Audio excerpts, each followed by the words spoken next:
South Carolina quarterback Spencer Rattler is my 7th ranked quarterback in the 2024 draft class, 97th ranked player overall. He's a former 5-star recruit, played 3 years at Oklahoma, and then transferred to South Carolina for his last 2 seasons. 2020 was actually his best statistical season, although he was in a much more favorable situation offensively. And even though he didn't quite put up the production that you want to see at South Carolina, I still think he has enough traits and skills to be a late day 2 pick.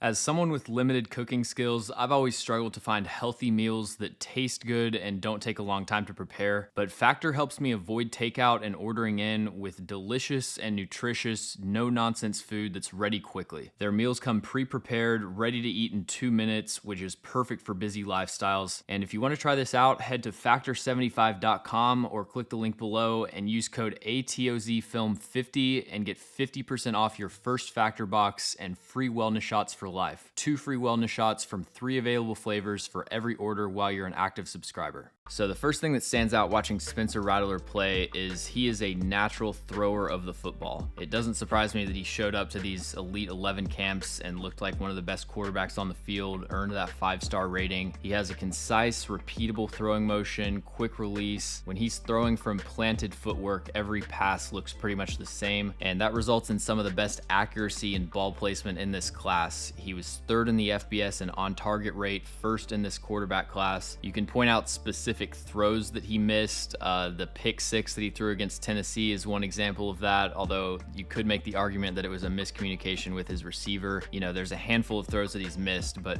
play for play, I think ball placement is definitely a strength for Spencer Rattler. From his 2023 tape especially, we got a really good look at how he operates under pressure and not as many examples of him operating within structure. South Carolina's offense last year was a complete failure on all fronts at protecting the quarterback and giving him a clean pocket. 38% of Spencer Rattler's dropbacks last year were under pressure, and that number includes screen passes, which are kind of deflating it, so it's probably a lot higher than that in reality. Their offensive line was constantly rotating personnel. The players that were in there every game weren't very good. The right tackle especially was just a turnstile. So the players up front were consistently losing their one-on-ones. They didn't do a great job picking up stunts and blitzes. The skill players and offensive coaching staff I think also deserve some blame. There seemed to be no recognition that this dude was constantly under pressure, and there wasn't a good plan to help alleviate that. The defense would send 6, and there's no receivers turning back, giving him eyes. Didn't seem like there were side adjusts really planned into the offense. So Rattler had so many dropbacks that were just doomed from the start, and you can't even really evaluate because there's nowhere to go with the football. Pockets closing in, and he takes a sack. But I think Rattler also deserves some blame for this. Like I said, it was a complete team effort. I thought he had very inconsistent blitz recognition, poor field vision, a lot of times that he was hot and didn't seem to realize it and just took some blindside sacks. He's just over 6 foot, 219 pounds, and that lack of size affects his ability to deal with pressure in multiple ways. He doesn't really have the play strength to break out of sacks, so if a defender gets his hands on him, he's more than likely bringing him to the ground. And a lot of times with short quarterbacks, our concerns are a lot more theoretical. Like, it doesn't necessarily show up at the college level, but at the NFL, we expect it to be more of a problem. With Spencer Rattler, his height was an impediment at South Carolina. When the pocket gets compressed, he just isn't tall enough to see or throw over that pressure and hit his check down. A lot of times his only way of getting out of trouble was to break outside and run. But it's interesting, if he has vision on the route before the pressure closes in, so if he sees a dig route opening up down the field and then his offensive line gets beat, he can stand in the pocket and just throw lasers while he's getting hit. His ability to maintain that quick release and throw the ball accurately while he's taking a hit was really impressive, and it speaks to his toughness, but also, like I said, the repeatable throwing motion. He's a pretty good athlete. When he recognizes pressure, he's got the quickness to make defenders miss in the pocket, and then he's got playmaking instincts outside of the pocket with his legs and his arm. He can throw the ball accurately when he's on the move, fit it into tight windows down the sideline, but he can also pick up 15 or 20 yards as a scrambler. And then I also thought he brought some of the pressure on himself. There were times that he'd have a clean pocket and he'd step up to like